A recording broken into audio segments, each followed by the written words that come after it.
They say retirement is supposed to be peaceful. A warm cup of tea, a quiet porch, maybe a dog snoring by your feet.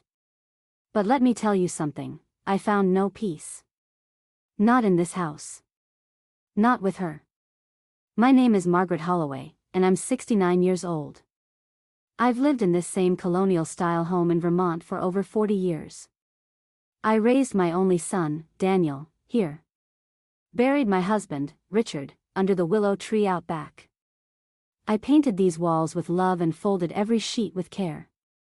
I gave everything I had to this house and my family. And then Daniel brought her home. Her name was Vanessa. A pretty smile, soft voice, and eyes that never once looked directly at me. From the moment she stepped in with her rolling designer suitcase and fake concern, I felt the chill of change.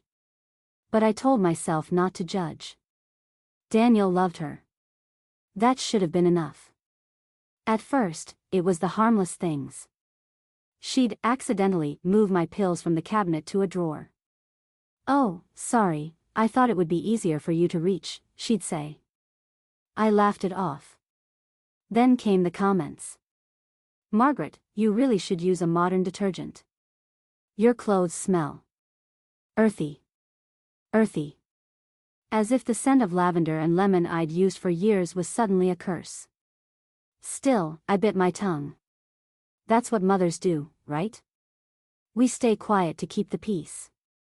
But I soon realized, peace isn't something you can keep when the other person is hell-bent on war. Vanessa didn't want peace. She wanted power. She wanted the house. She wanted Daniel. But most of all, she wanted me gone. I didn't know it then, but what started with detergent and missing pills would soon turn into something darker, far more painful.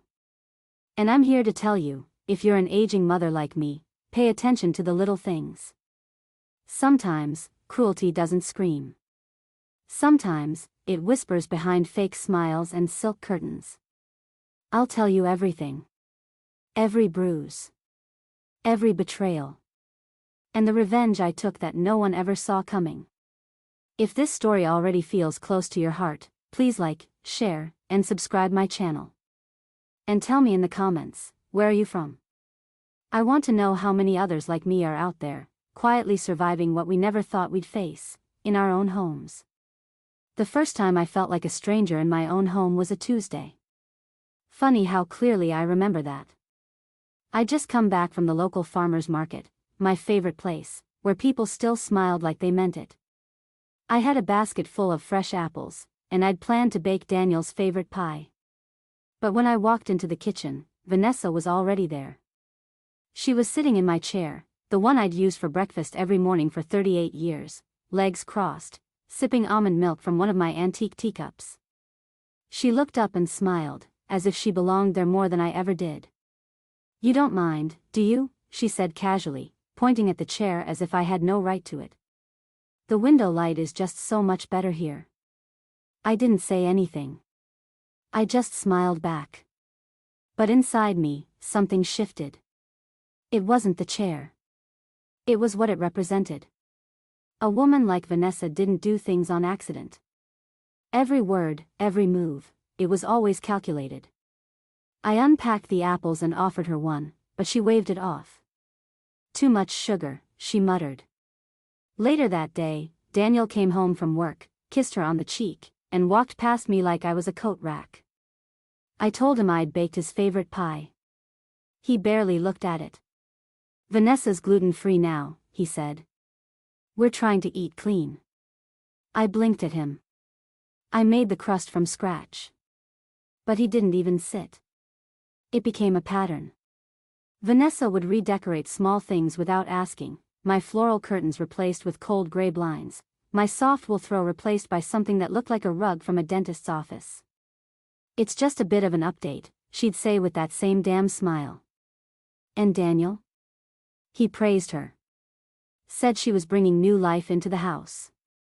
But the only thing I felt was death, of my place, my voice, my home. One night, I went to grab a bowl of cereal and noticed my bran flakes were gone. Replaced with some chia seed, kale-infused nonsense. I stood there in my nightgown, clutching the empty shelf, and realized something deeply painful. She was erasing me. Piece by piece, she was replacing every trace of me with herself. Not because she needed to, but because she wanted to prove she could. And Daniel? He didn't see it. Or maybe he chose not to. And I, like the fool I was, kept hoping it would stop. I told myself it was just tension, just transition. But no. It wasn't that at all. It was the beginning of something much, much worse.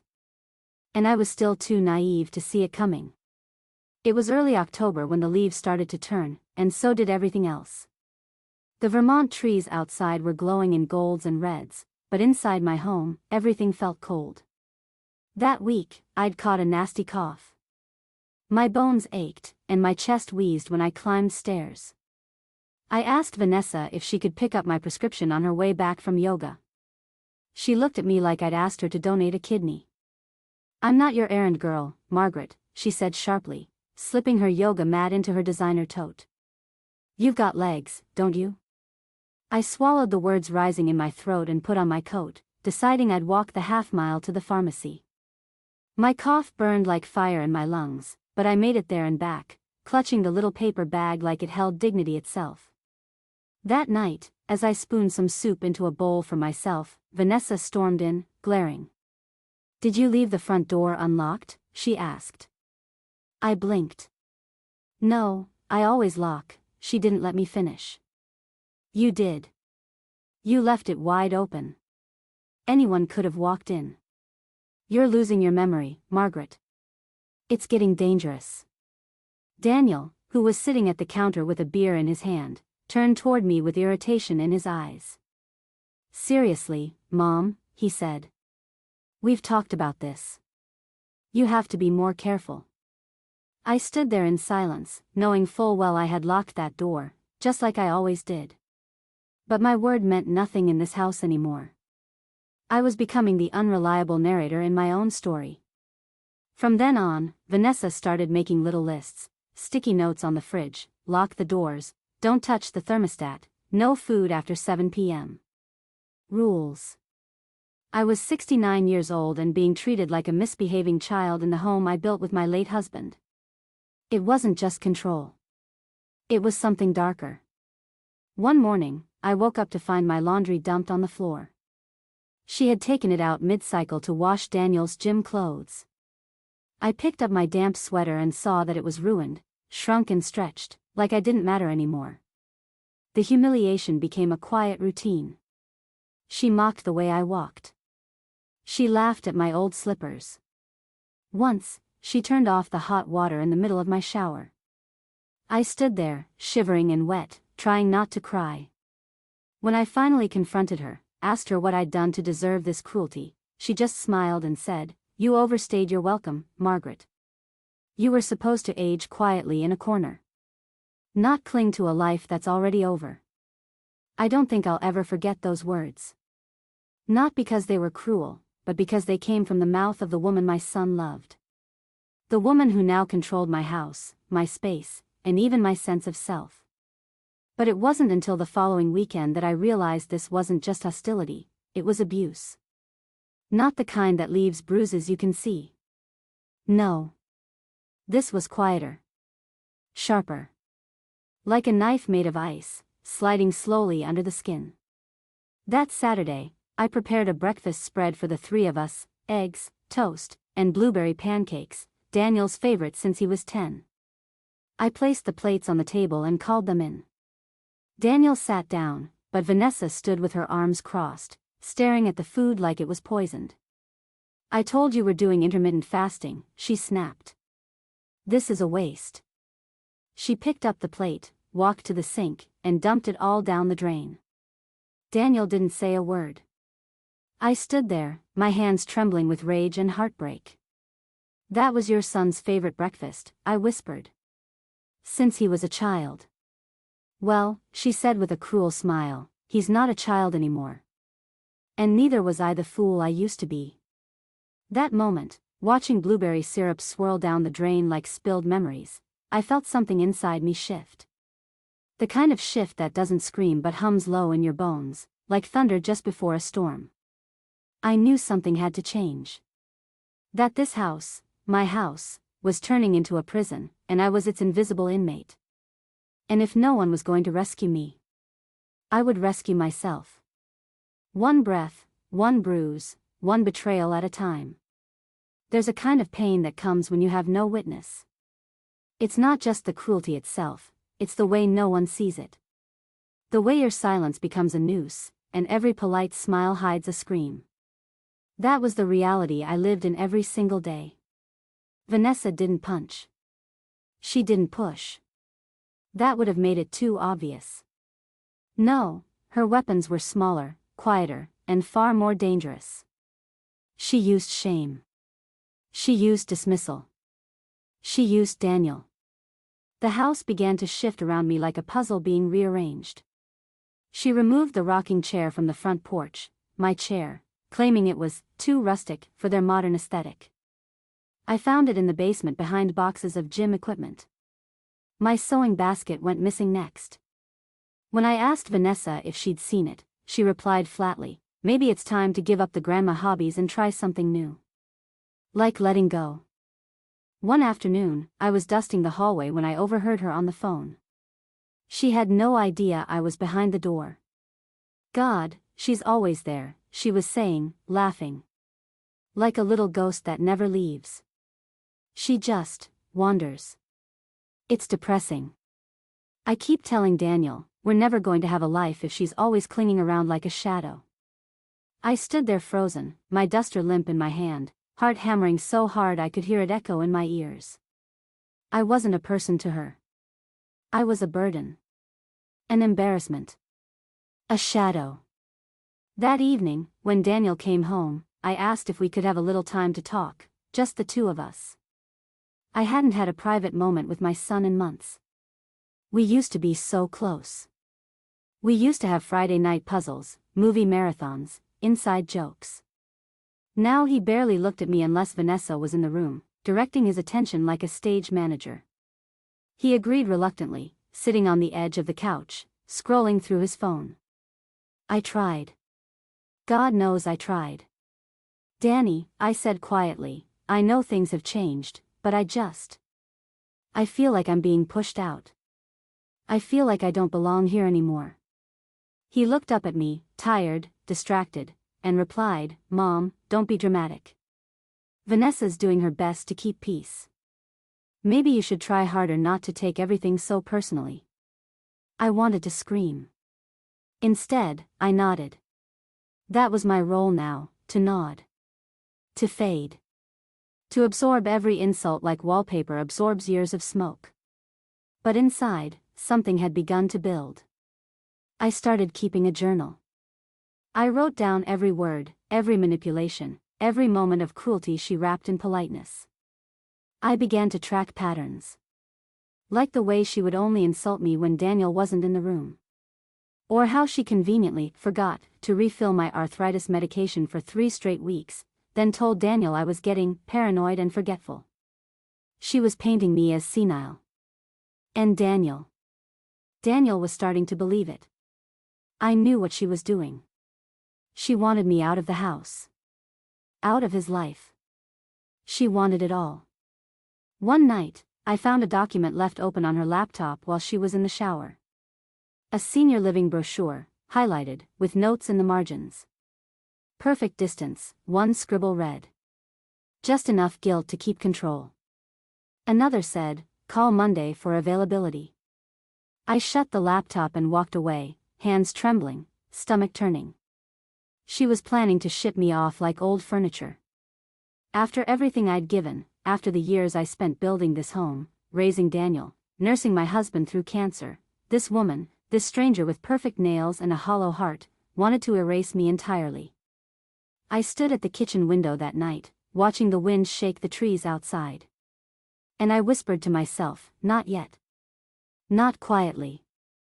Not without a fight. I wasn't sure how or when, but I knew then, I wasn't going to leave like a shadow. It was a quiet Tuesday when Vanessa finally crossed a line she couldn't uncross.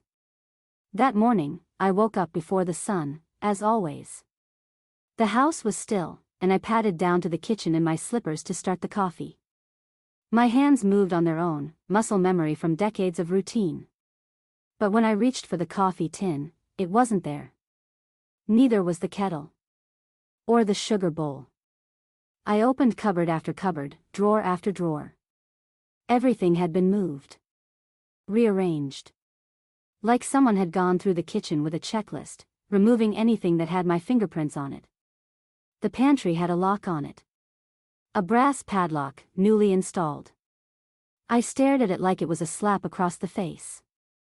When Vanessa walked in, still in her silk robe, she didn't even try to hide her smirk. "You get confused about things, Margaret," she said sweetly. "Daniel and I just thought it would be better if the pantry was off limits. Safety first, right? Off limits. In my own home." She had locked the food away from me. That day, I ate a banana and dry toast, whatever was left on the counter. But I didn't speak. I didn't cry. I didn't even let her see me blink. Later that afternoon, I went to step outside and get the mail. The Vermont breeze was crisp, and for a moment, I felt free, until I tried to come back inside and realized the door was locked. Not the screen door. The main one. From the inside. I knocked. Then rang the bell. No answer. I knocked again, harder this time. My heart began to pound, not from panic, but rage. I banged the door with my fist. Finally, after a full 10 minutes, the door creaked open, and Vanessa stood there with narrowed eyes. "You forgot your key," she said flatly. "You shouldn't wander without one. What if something happens to you out there?" I stepped inside, staring her down. "You locked me out." She shrugged. "Don't be dramatic." There it was again, that word. Dramatic. The favorite term of abusers everywhere. That night, I sat in my room, watching the shadows creep across the ceiling, and I knew, this wasn't ignorance anymore. This wasn't a misunderstanding between generations. This was calculated cruelty. Vanessa was starving me. Isolating me. Making me look unstable so Daniel would be the one to suggest a nursing home. Or worse. She wanted to break me so I would leave on my own. And the worst part? It was working.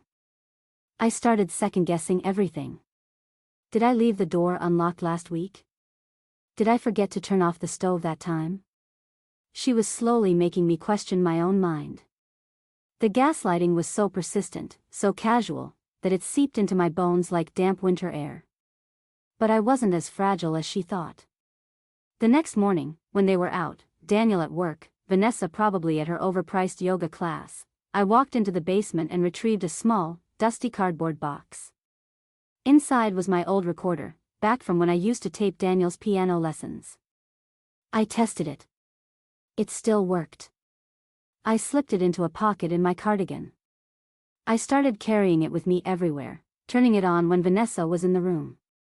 I kept my responses minimal. No yelling. No resistance. I wanted her to be comfortable enough to show her true self without the mask. Because now, I wasn't just surviving. I was collecting. Documenting. Waiting. Let her think I'm weak, I thought. Let her think I've accepted my fate. But the next time she locked me out, I would already be 5 steps ahead. It started with the pantry lock, but it didn't end there. Cruelty escalates in silence.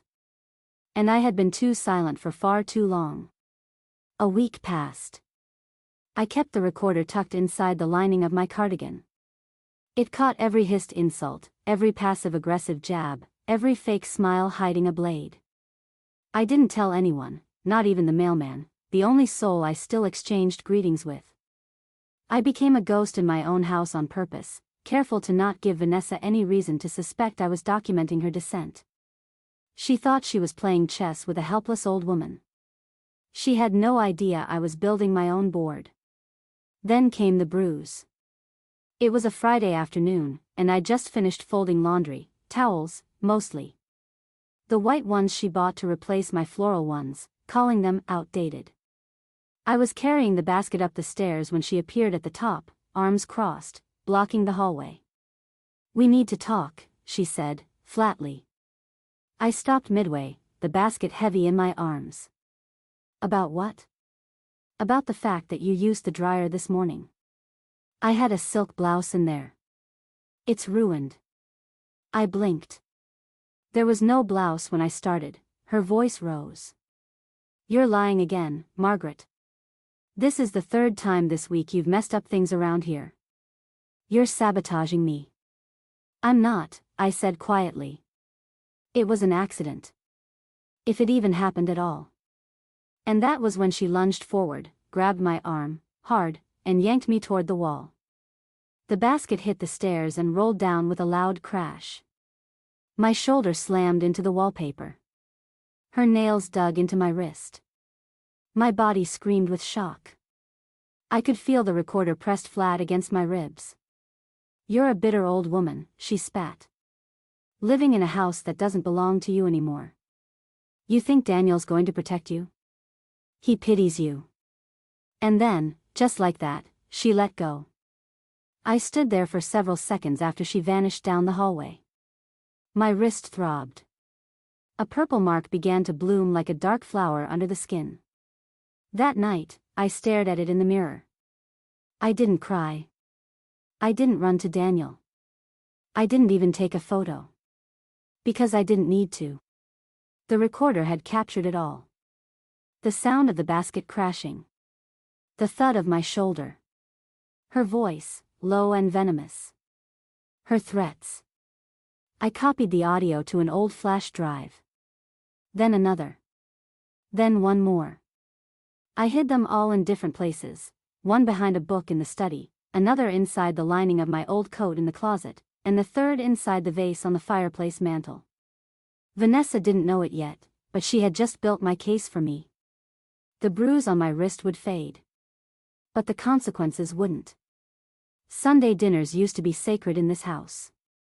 Roast chicken, mashed potatoes, warm laughter, candlelight, and the occasional spill of gravy that always turned into a joke. It used to be family. Home. Love. But now, they felt like theater. And I was the unwanted extra. That particular Sunday, I set the table as I always did, out of habit, more than hope. Vanessa was in the kitchen, but not helping.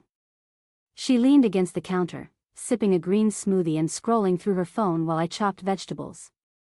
Daniel was on his laptop in the den. The smell of roasted garlic filled the air, but the warmth was long gone. She didn't say a word to me until I was placing the last napkin on the table. Then, in that sickly sweet voice she used when Daniel was within earshot, she said, "You've been very clumsy lately, Margaret." I paused. Dropping things. Forgetting things. I'm starting to think something's off. I didn't look at her. "I feel fine."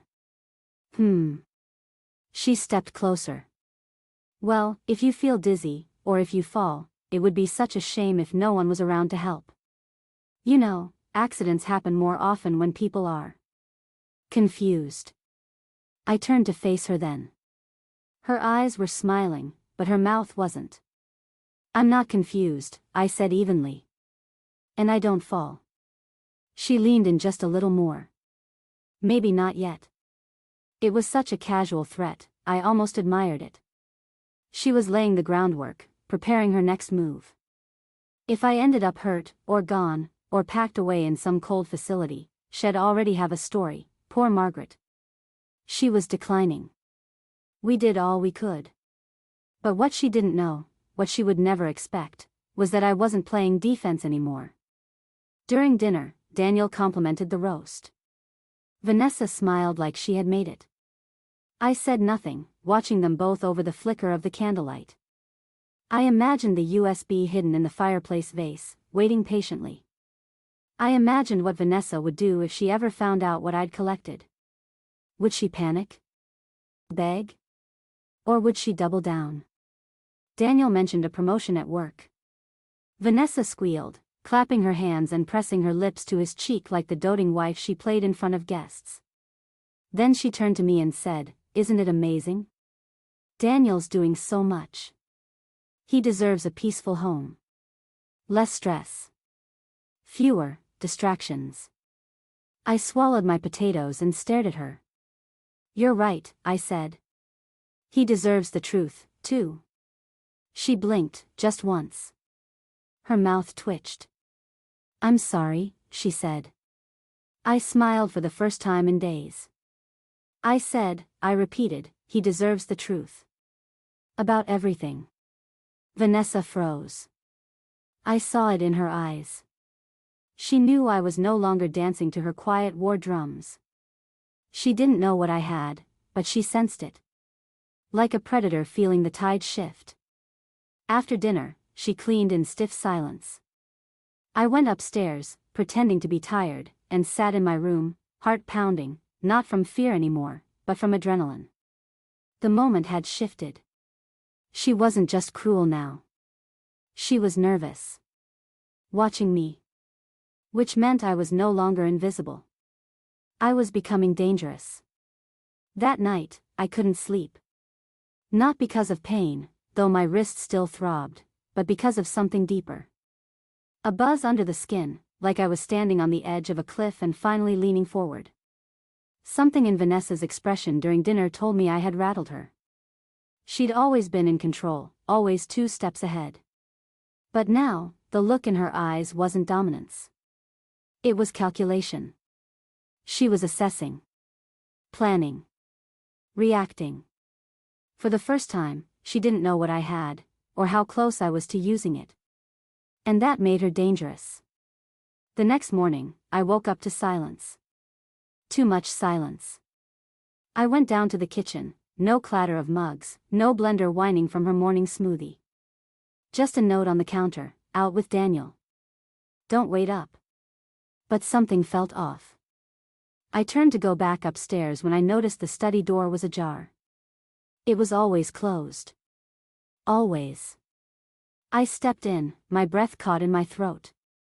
My books were out of order. The drawer I kept locked was open.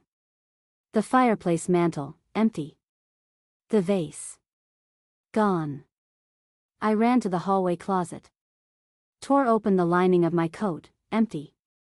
I climbed to the attic, yanked open the box of Christmas ornaments where I'd hidden the third drive, also gone. She knew. Somehow, she'd found the recordings. Or suspected enough to look. I sat down on the edge of the bed and stared out the window for nearly an hour, numb. I'd underestimated her. I thought I had time. I thought I could outmaneuver her slowly, piece by piece. But Vanessa Holloway was playing a different game now. And she was about to make her next move. That evening, Daniel came home first. He didn't even greet me. Just marched upstairs, Vanessa following behind, whispering rapidly in his ear. I could hear the tension, even through closed doors. 10 minutes later, he came back down, his face pale and set. "Mom, we need to talk." I stood in the living room, hands folded, waiting. He didn't sit. "Vanessa told me you've been recording things," he said carefully. "She says you've been spying on her. On us. She says, you're paranoid." I looked at my son, the boy I once cradled in my arms through fevers and nightmares, and I saw a stranger. A man confused, ashamed, maybe even manipulated. But still, a stranger. "I was recording," I said quietly. "Because I was afraid. And no one believed me." His jaw tensed. "She also said you threatened her. That you implied you'd ruin her life." My throat tightened. "Did she tell you what she said to me?" He didn't answer. "She locked me out of the house. She bruised my wrist. She's been gaslighting me for months. She wants me gone, Daniel. Out of the house. Out of your life." He looked away. "She said you're forgetting things. That you left the stove on twice. The door open. Is that what you believe?" I asked. That I'm losing my mind? His silence said enough. I watched him walk away. The door to their bedroom closed. The lock clicked. And I knew then, I was on my own. The drives were gone. Daniel didn't believe me. Vanessa was escalating. And I had just one choice left, either wait for her to finish destroying me, or make her wish she never started. The next morning, I opened the medicine cabinet to find that half my pill bottles were missing. My arthritis medication. My blood pressure tablets. Even the iron supplements I kept for fatigue. All gone. My toothbrush had been replaced with a new one, cheaper, harder, still in the wrapper as if to say, "You don't belong here." When I asked Vanessa, her answer was like always, pleasant, practiced, and pure poison. "You've been forgetting your doses, Margaret." I was worried. I threw out the old ones. I ordered new ones, low dose, safer for someone your age. "You can thank me later." I wanted to scream. Instead, I went to my room and sat down with shaking hands. I opened my closet. Even my clothes smelled different. A few of my blouses were missing, the ones Richard used to love. My favorite scarf was gone. My dresser had been rearranged. The drawers I used to fold with care now held clutter and neglect. I wasn't just being bullied, I was being erased. Erased from my home. Erased from my son's heart. Erased from my life. Later that day, Daniel came to me again. He stood in the doorway of my room, eyes heavy, voice dull. "Vanessa thinks it might be time to look into assisted living," he said. Just like that. As if he were asking if I wanted soup or salad. She said she found a beautiful place just an hour away. You'd have company. Care. Peace. You could finally relax, Mom. Relax. After everything I'd built. After surviving the grief of burying a husband. After pouring every drop of my soul into this home, into Daniel's childhood, into making sure he never felt the absence of love, now I was being told to relax, like a tired dog they were ready to put down. I looked at my son, my boy, and asked, "Is that what you want too?" He didn't answer right away. Just shifted his weight. "I want everyone to be happy." Everyone. Not me. Everyone. That night, Vanessa came to my room holding a glossy brochure. "You should at least look," she said sweetly, sitting beside me on the bed uninvited. "The staff is wonderful. And they have bingo nights." She tapped the front of the brochure, where a silver-haired woman smiled beside a lake. "I'm not going anywhere," I whispered. Vanessa leaned closer. Her voice dropped low. "You will," she said.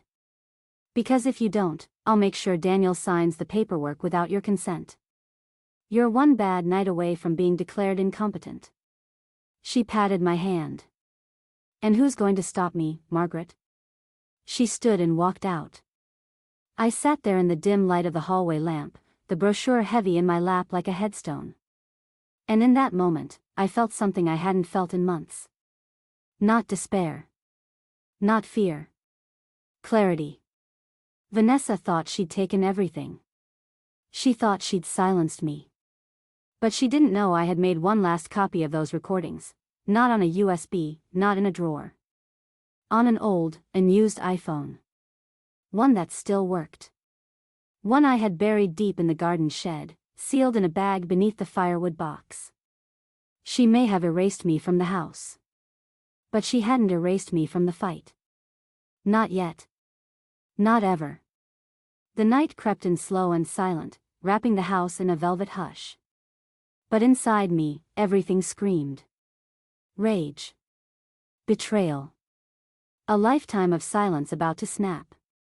I waited until their lights went out, Daniel's soft snore down the hall, Vanessa's faint laugh at some late-night show before she too finally went still. Then, quietly, I slipped on my coat, grabbed the flashlight I kept hidden behind my bed frame, and crept out the back door like a thief, though I was only retrieving what was already mine.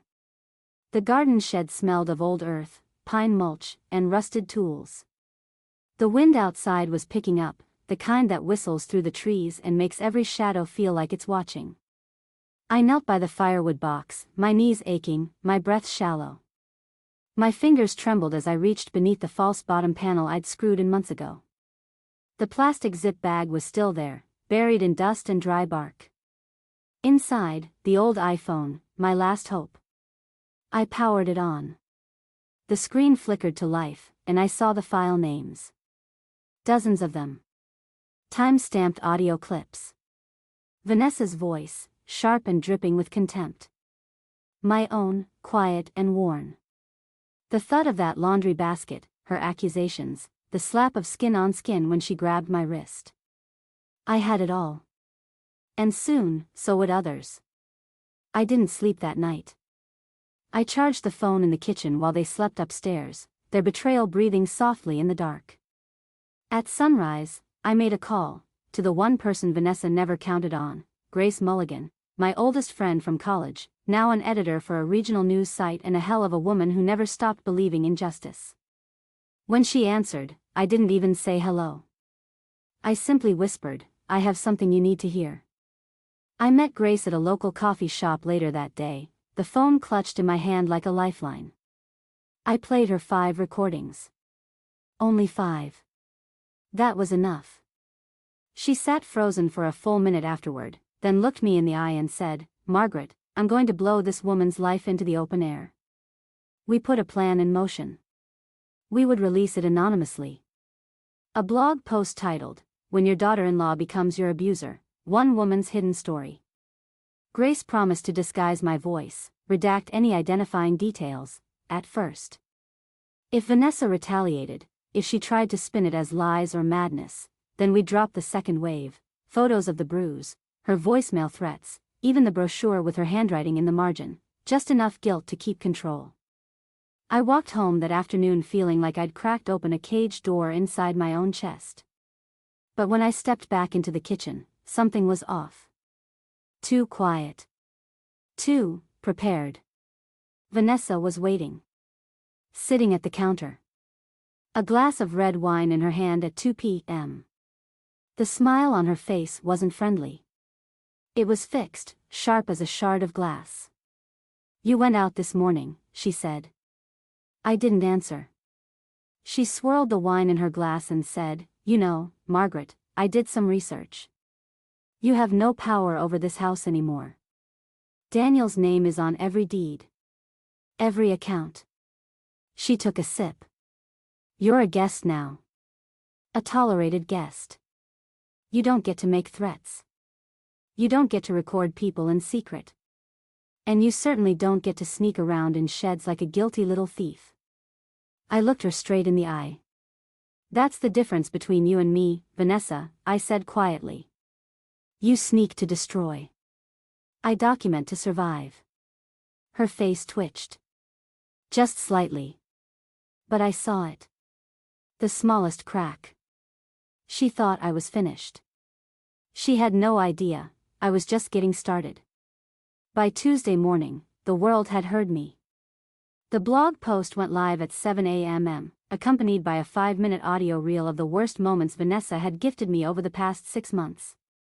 Grace uploaded it across every platform, Facebook, Twitter, even LinkedIn. The title was blunt and impossible to ignore. She called me a burden, then tried to erase me, a mother's hidden abuse in her own home. By 8 a.m., the views were climbing. By 10 a.m., the comments section exploded with stories from other women, many elderly, who had lived through similar nightmares. By noon, a local radio host reached out asking to interview the anonymous woman behind the story. Grace declined on my behalf. Not yet. We had more to do. I was in the living room, folding laundry the way I always had, towels crisp and warm, when I heard it. Vanessa's phone rang. Loud. Then again. And again. Her voice rising, annoyed at first, then panicked. What? What are you talking about? She snapped into the phone. No, I don't know anything about a blog. That's not me. That's not, she went silent. The next words came out like a hiss. She did this. Footsteps thundered down the stairs. She burst into the room, holding her phone, her face no longer polished or pretty. "You think this is funny?" she growled. "You're sick, Margaret. This is defamation." I kept folding laundry. One towel. Then another. "You want to play games?" she sneered. "Fine. Daniel will believe me. He always does." And like clockwork, Daniel appeared behind her. His hair still wet from a shower, phone in hand, face drawn and gray. "Mom," he said softly. "What is going on?" I looked at my son, the boy who used to run to me crying when he scraped his knees, and said, "Why don't you ask your wife what's going on?" "Did you make a blog?" he asked, confused. "Did you record things?" "Yes," I said, straightening a towel. "I did." "And you posted it for the whole world to hear?" "No," I replied calmly. "Someone else did. Someone who still believes women like me shouldn't be forgotten. Or silenced. Or locked out of our own homes." Vanessa threw her arms up. "You're going to take her side now?" "After everything she's done to manipulate us." I heard the recordings, Daniel interrupted. His voice was different now. Tight. Low. "What?" she blinked. "I heard them. I searched. It's real, Vanessa. All of it." Vanessa's face fell. She took a step back. You're seriously going to believe her? A woman who's been gaslighting you for weeks? Who went behind your back?" Daniel looked at me again. His eyes said what his mouth couldn't. He believed me. He finally believed me. "I need to think," he said, brushing past her. Vanessa stood there, alone in the center of the room, her mouth opening and closing like a fish in shallow water. She turned back to me, but I had already folded the last towel and was walking away. Later that evening, she stormed out of the house in a fur-lined coat and sunglasses, her shield against the small-town whispers that had already begun. I watched from the window as her SUV peeled down the street, her pride behind the wheel, panic in the passenger seat. The first cracks had formed. The perfect wife. The manipulator. The abuser in pearls. She was unraveling. And I was only just getting started. She didn't come home that night. I half expected her to return, storming in like a hurricane, flinging accusations and threats like knives. But no. The house was quiet. The way it used to be, before whispers replaced conversation and I had to tiptoe in my own home like a guest overstaying her welcome. Daniel avoided me the next morning. I heard him moving around early, heard the coffee machine gurgle, the front door click shut. He left without a word. I didn't blame him. He was grappling with the wreckage of his own marriage, built on sand and lies, and part of him still wasn't ready to face what had been right under his nose. I spent the morning cleaning. Not because the house was dirty, but because I needed to touch everything. Reclaim it. I scrubbed the countertops Vanessa had once said were too cluttered. I unpacked my floral plates from the attic and placed them carefully back into the kitchen cabinet. I opened the hall closet and pulled out my old quilt, folded the way Richard and I used to do together, corner to corner, and laid it across the couch. For the first time in months, the house began to feel like mine again. That afternoon, Grace called. Her voice crackled with excitement. "It's spreading, Margaret. 3 more women from town have come forward. They said your story gave them the courage to speak. One of them even shared her name publicly. We're publishing a follow-up piece tomorrow." I smiled, tears stinging my eyes. "Thank you," I whispered. "No," she said firmly. "Thank you." Just before sunset, Daniel returned. He stood awkwardly in the doorway, hands in his pockets. I saw the pain in his face, the crumpled edges of pride, shame, confusion. "I listened to everything," he said quietly. "Every file. Every word. I didn't know, Mom. I really didn't." I nodded once. "I know." I let her get in my head. I thought I was protecting you by keeping the peace. But I was just ignoring it. Ignoring you. I walked over and took his hand. It trembled in mine. You didn't want to believe it, I said. Because it meant admitting the person you loved was hurting someone else. He swallowed hard. I'm so sorry. I nodded again, but my eyes were already on the window. Because down the street, in the distance, I saw her car pulling into the driveway. Vanessa was back. But this time, I wasn't scared. I filed a temporary protection order, I told Daniel, still watching the SUV. And if she tries to scream, threaten, or touch me, I'll file charges. She lays a single hand on me, and she'll be arrested. Publicly.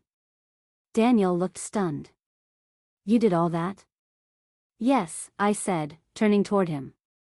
While you were sleeping next to a storm, I learned how to board up the windows. The front door opened. Vanessa walked in, keys dangling, mouth ready to spew fire. But when she saw me standing tall, Daniel beside me, her steps slowed. You have no right, she hissed. No, I said calmly. You don't. Daniel stepped forward. You need to leave, Vanessa. Her jaw dropped. Daniel, I said leave. She scoffed, laughed, then stormed upstairs to grab her things. I heard drawers slam, hangers clatter, curses fly. But it didn't touch me. Not anymore. 10 minutes later, she left again. This time with 2 bags, no smile, no mask. Only rage. And fear. Because now she knew, I wasn't going anywhere. This was my home. And she had just been evicted from the kingdom she tried to steal. After she left, the silence in the house wasn't the kind that haunted, it healed. For the first time in almost a year, I could hear myself think. No more measured footsteps upstairs, no more icy glances across the dinner table, no more eggshells cracking beneath every word I said. Just quiet. Honest, peaceful quiet. Daniel spent most of that day pacing. He checked his phone constantly, waiting for a message that never came. I didn't ask him what he was thinking. I didn't push him.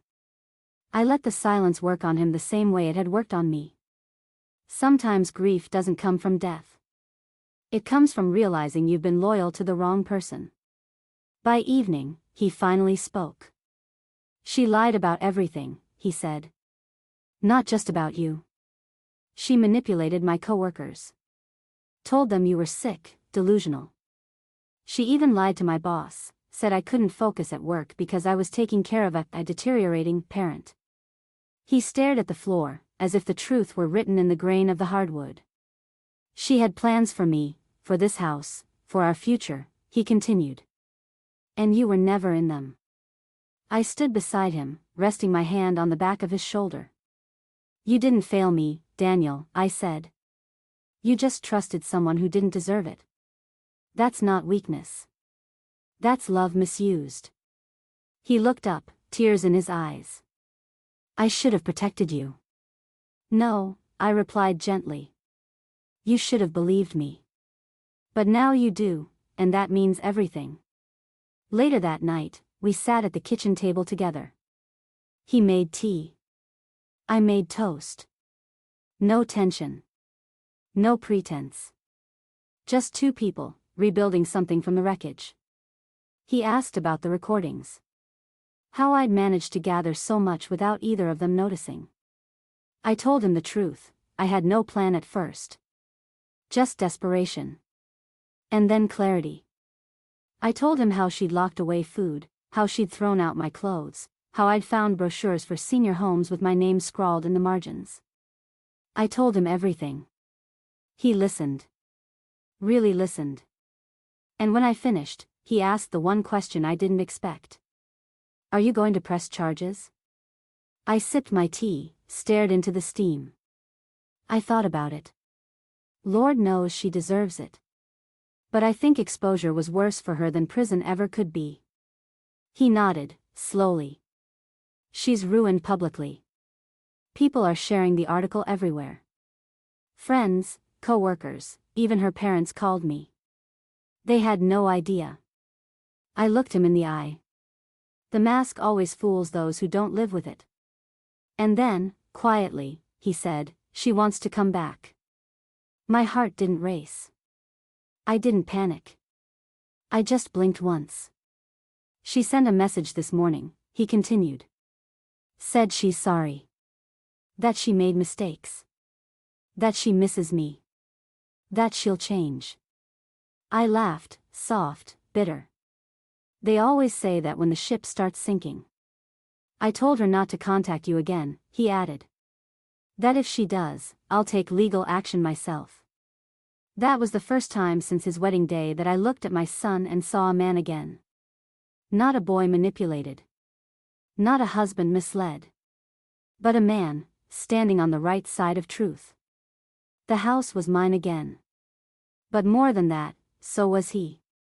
The next few days were filled with quiet redemption. Not the loud, dramatic kind, the kind that rebuilds slowly, room by room, breath by breath. The air in the house felt lighter, as though it had exhaled the tension Vanessa had poisoned it with. I stood in the front hallway one morning, barefoot, soaking in the stillness. Sunlight poured through the window and danced on the hardwood floor like it used to. It had been so long since I'd felt the house breathe with me instead of against me. Daniel started spending more time at home, real time. No phone in his hand. No headphones in his ears. He helped me organize the attic, finally hung the portrait of Richard back above the fireplace, and, perhaps most importantly, he listened. He wanted to know what I used to love doing before the abuse dulled everything down. I told him about my quilting, my gardening, how I used to bake for the church fundraiser every spring. "I don't think I've ever eaten anything you baked," he admitted with a sad laugh. "You did," I said softly. "You just forgot what love tasted like." That afternoon, I went into the garden and knelt by the flower beds Vanessa had let go to weeds. I pulled out every dead root by hand, dirt under my nails, the sun warm on my back. It wasn't just a garden anymore. It was a graveyard of what she tried to destroy, and what I was going to resurrect. Daniel came outside around sunset, holding 2 glasses of lemonade. He handed me one and sat in the grass beside me. "I wish I could undo it," he said quietly. "You can't," I replied. "But you can do what she never could, honor the damage. That's how healing starts." We sat there until the stars came out, until the crickets began to hum, until the world felt right again.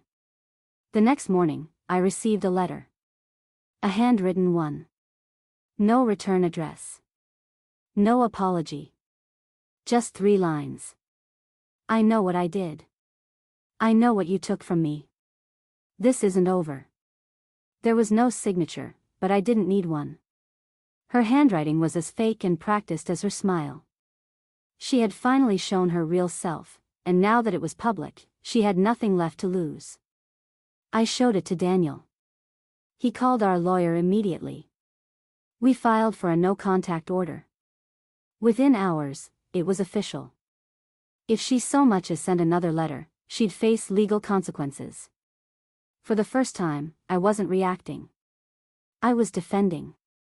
I was no longer just a victim, I was a woman protecting what she'd built. The blog post reached a national advocacy group for elder abuse survivors. Grace forwarded me the email.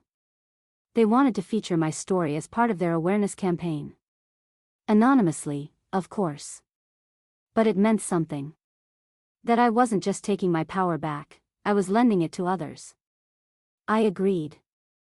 That night, I stood in front of the mirror and stared at the woman looking back. Wrinkled? Yes. Scarred? A little. But weak? Never again. This house no longer held secrets. It held strength. And this time, the door would only open for those who deserved to come in. It was a Wednesday, one of those crisp spring mornings when the world pretends everything is fresh and forgiving, when she returned. Not into the house, thank God. But into our lives, if only for a moment. Daniel had gone out for groceries.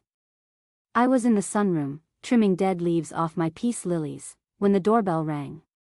The sound froze me. Not because I didn't expect visitors, but because some bells carry a tone you recognize deep in your bones. I stood up slowly and walked to the front door, peeking through the side curtain. It was her. Vanessa. She stood on the porch in black sunglasses and a long beige coat, holding a manila envelope. Her expression was unreadable, mouth flat, shoulders stiff, her face thinner than before, like the public shame had hollowed her out. She saw me through the glass. I didn't open the door. I pressed the intercom button instead. "You're not supposed to be here," I said. My voice didn't shake. "I'm not here to argue," she replied. "I just want to give you this." She held up the envelope like it was a peace offering. Or a threat. "What is it?" She hesitated. "Proof. That I'm leaving town. That I've signed the divorce papers.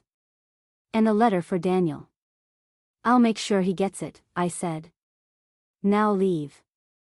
Or I'll call the police." Vanessa opened her mouth as if to say more, but then stopped. She placed the envelope gently on the mat, turned around, and walked back to her car. A gray sedan I didn't recognize, probably rented. No designer sunglasses. No heels. Just a flat expression and silence. She never looked back.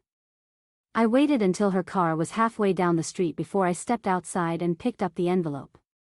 Inside was exactly what she promised, a signed divorce agreement, her forwarding address in another state, and a handwritten letter sealed in a separate envelope marked with Daniel's name. I didn't open it. I brought it inside, placed it on his desk, and walked away. When Daniel returned and saw it, he stared at it for a long time. Then he opened it, read silently, and put it down. He didn't tell me what it said. He didn't need to. "She's gone," he said finally. "For real this time."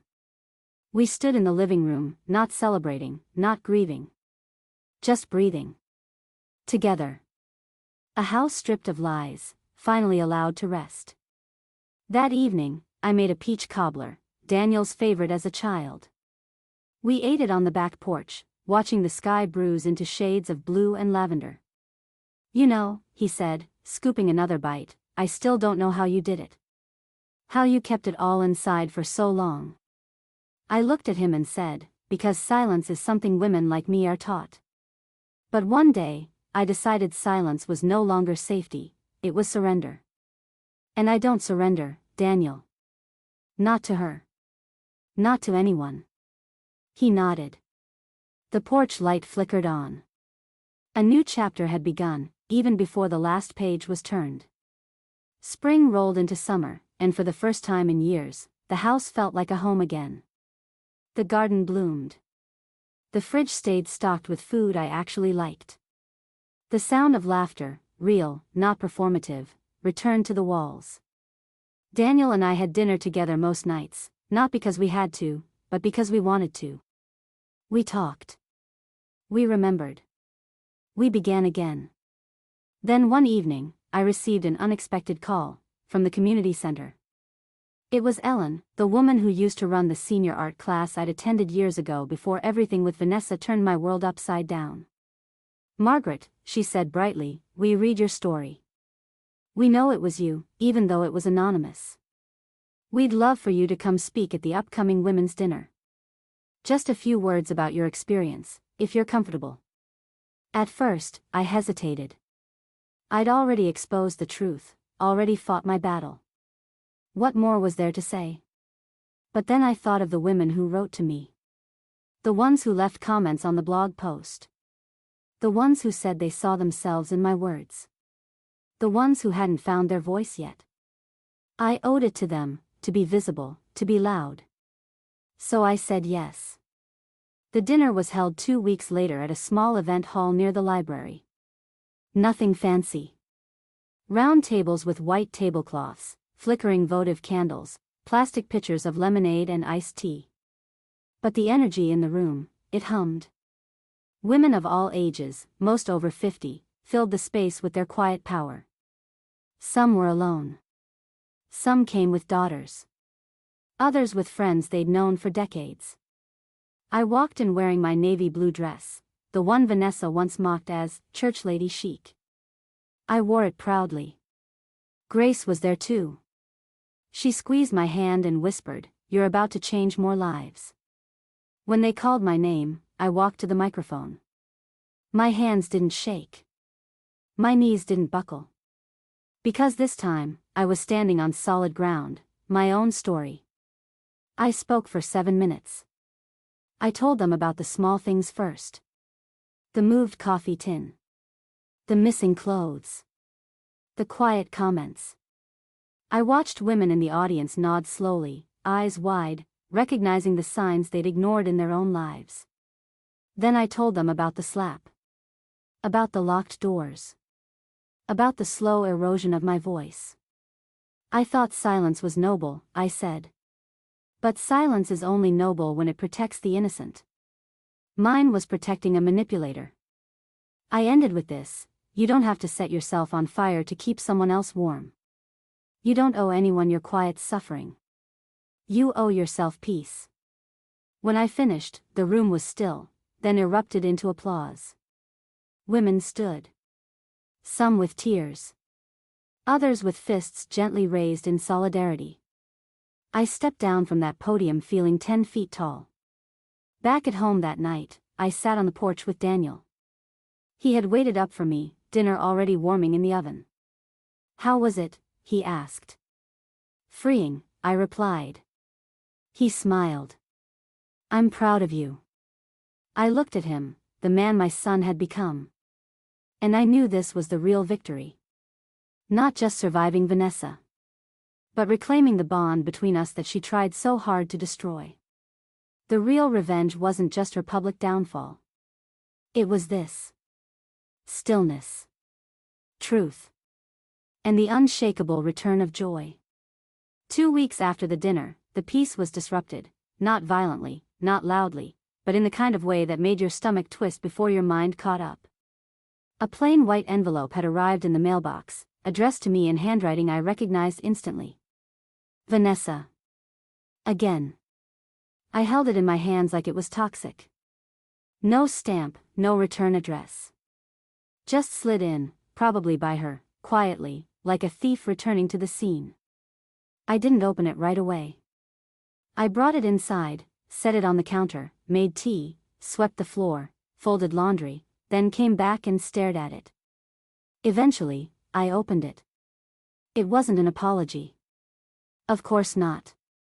Vanessa didn't deal in remorse, only deflection. It read, "You think you won, Margaret. You didn't. You just made yourself a martyr. I'll rebuild. I always do. But Daniel will never forget the woman who turned him against his wife. You broke your own family. That'll haunt you longer than I ever could." I sat down slowly. Not with fear. Not with rage. But with something colder. Pity. She was right about one thing: she would rebuild. Women like her always do. They find new homes, new masks, new husbands to wrap around their little finger.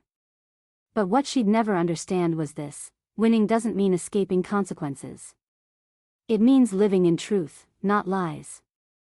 And I had finally stepped out of the shadows she kept me in. I showed the letter to Daniel. He read it once. His face didn't change. Then he picked it up, walked outside to the grill, and lit a match. He let it burn. "She's not part of our story anymore," he said. "She's a footnote." I watched the ashes drift away, light as dust. For all the weight her cruelty once held, it was gone now, disappearing into summer wind. The next day, I received an invitation from the advocacy group. They wanted to publish a full feature on my experience, not anonymous this time. With my photo. My name. My words. I didn't say yes right away. Not because I was afraid. But because I wanted to be sure I was doing it for the right reasons. I sat with the idea for days. One morning, I walked into the bathroom and caught a glimpse of myself in the mirror. There were new lines on my face, yes. But there was something else too. Strength. Not forced, not borrowed, earned. Vanessa's words didn't haunt me. Because in the end, it wasn't her I had to forgive. It was myself. For the silence. For the hesitation. For the years I believed I was less than what I am. And when that forgiveness came, it didn't feel like surrender. It felt like armor. I said yes. 2 simple words, typed into a reply email, but they felt like a declaration. I told the advocacy group I was ready to speak, fully, openly, as myself. No more hiding behind blog posts or anonymous quotes. I was done being careful. Caution had kept me in the cage. It was time to break the lock for good. The article came out on a Thursday. The headline read, "She tried to erase me, Margaret Holloway, 69, speaks out on abuse from her daughter-in-law, and why she fought back." There was a photo of me taken just 2 days earlier, standing in my garden. I wore the same soft blue blouse Vanessa once called frumpy. My hair was back in a braid. My eyes looked older, but unshakable. The article didn't hold back. It told everything: how she isolated me, gaslit me, manipulated Daniel, locked me out, bruised my wrist, and nearly stripped me of everything I had. It even included excerpts from the original recordings, transcripts of her cruelest lines. And it ended with my own words: "I may be older. I may be quiet. But I am not weak. I survived her, and I will never apologize for speaking the truth." It spread fast. Within hours, I received messages from people I hadn't heard from in years: neighbors, former co-workers, even women from church. A woman from Maine sent me a handwritten letter saying her daughter-in-law had tried to do the same. A woman from London sent an email with a simple line: "Thank you for saying what I couldn't." Daniel came home with groceries that day and found me sitting at the kitchen table, reading a printed copy of the article. "You okay?" he asked gently. "I think so," I said. I thought it would feel like standing naked in a spotlight. But instead, I feel free. He smiled. "You were brave." I shook my head. I was tired of being quiet. "There's a difference." Later that evening, while we were eating dinner, he said, "Her parents called me again." "Vanessa's?" He nodded. They read the article. They were horrified. Said they had no idea what she was capable of. That they believed the mask too. I didn't reply. I didn't need to. Her parents were not the villains. They were just another audience fooled by a performance I'd watched unravel up close. "Do you want to speak with them?" Daniel asked. "No," I said simply. "I've spoken enough." That night, I took a long bath. Not to escape, but to soak in what it meant to be whole again. I lit a candle. Played the old jazz records Richard and I used to listen to. I let the water run warm over the same wrist that once held a bruise and watched the surface ripple like a pond, gentle now. Undisturbed. I realized something, sitting there in the soft flicker of candlelight. Vanessa had wanted to erase me. But in trying to do that, she'd written me into history instead. Not as a victim. As a voice. Summer faded into early fall, and with it, the last remnants of Vanessa's shadow slipped out of our lives. The trees outside turned gold and amber, their leaves rustling in the wind like applause from nature itself. I'd survived. I'd spoken. I'd been heard. But I wasn't finished, not yet. The advocacy group reached out again and asked if I would be part of a panel, one held at a statewide women's conference for elder dignity and protection. Not just to tell my story, but to help others understand how abuse hides in plain sight, wearing polite smiles and clean hands. I said yes. Daniel drove me to the conference center 2 hours away. Along the highway, we talked, not about Vanessa, not about the past, but about his future. He told me he was seeing a therapist. That he was learning to recognize emotional manipulation, to set boundaries. That he wasn't dating and didn't plan to anytime soon. I need to learn to be whole on my own first, he said. I saw how quickly I gave away control. I'm not letting that happen again. I reached over and touched his hand. That's the most grown-up thing you've ever said. He laughed, but his eyes watered. At the event, I sat on a stage beside 3 other women, all from different walks of life, all survivors of some form of domestic cruelty. One had fled a physically abusive husband. Another had been manipulated by her adult daughter. We were all linked by the same thread, being dismissed, underestimated, and nearly erased. When it was my turn to speak, I didn't bring notes. I just spoke from the place inside me that still bore the faint scars. I used to think the worst thing that could happen to a mother, I began, was to lose her child. But I learned something worse, watching your child believe someone who's trying to erase you. And staying silent, thinking it would protect them. I looked out over the crowd. Hundreds of faces. So many nodding. So many glistening eyes. I stayed quiet while she told me what I was allowed to wear, when I was allowed to eat, how long I could live in my own home. I stayed quiet while she twisted the mind of the boy I raised to be kind. And I stayed quiet because I thought, this is what love does. It sacrifices. I paused. But silence is not sacrifice. Silence is complicity. And when I finally spoke, I realized my voice didn't just save me, it saved others. There was a long silence before the room erupted into applause. A standing ovation. From strangers who saw something in me they recognized in themselves. Afterward, women came up to hug me. One whispered in my ear, "You helped me forgive myself." Daniel stood in the back the entire time, eyes shining. He didn't need to say anything. His presence was the apology I once longed for. And his pride, the kind that radiated from his face, was the redemption I never expected. On the drive home, he looked at me and said, "You didn't just take back your power, Mom. You changed the ending." And I smiled, because I knew he was right. I had come full circle. And soon, the world would hear the last word from me. Before I share the final piece of my story, I just want to say, if you've stayed with me all the way through, thank you.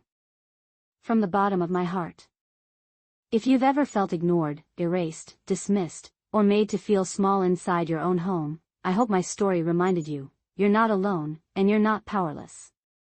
If this touched you, please subscribe my channel, share this story with someone who needs it, and tell me, where are you from?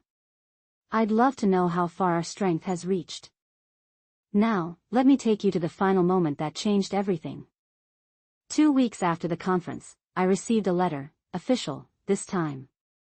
The State Committee for Elder Justice and Advocacy had selected me to be honored at their annual ceremony as one of 5 Voices of Victory. I laughed when I opened it, not because I didn't believe it, but because if someone had told me a year ago that this would happen, after being locked out of my home and called senile, I would have said they were dreaming. Daniel was the one who nominated me. I found that out later, through Grace. He'd sent in a letter of his own, describing everything I'd been through, not just what Vanessa had done, but how I had fought back. Quietly. Bravely. And most of all, truthfully. The ceremony was small, but dignified. Held in the state capitol building. My name was read aloud. People clapped. And as I stood at the podium, holding a glass plaque with my name etched into it, I didn't think of Vanessa. I didn't even think of Daniel. I thought of me. The girl who grew up quiet. The woman who carried too many burdens without complaint. The mother who stayed silent to keep her family from crumbling. And the survivor who finally learned that love never requires your suffering to prove its worth. After the ceremony, I was approached by a young woman in her 30s. She looked nervous, eyes wide, clutching her purse like it was her armor. "My mother-in-law lives with us," she said softly. "I haven't been very kind to her. I used to think she was just, in the way. But after hearing you speak, I realize now how much she's had to let go of just to fit into our lives." Her voice cracked. "I'm going to fix that. Tonight." That moment was bigger than any award. That was impact. That was healing. That was revenge, not through cruelty, but through clarity. Through truth. Through teaching others what to never become. I walked out into the evening light that day, the sun warm on my skin. A storm had passed through earlier, and the sky was streaked with gold and violet. The air smelled like clean earth. Renewal. As we drove home, Daniel turned to me and asked, "Do you regret anything?" I thought for a moment, then smiled. I regret staying quiet as long as I did. But I don't regret rising.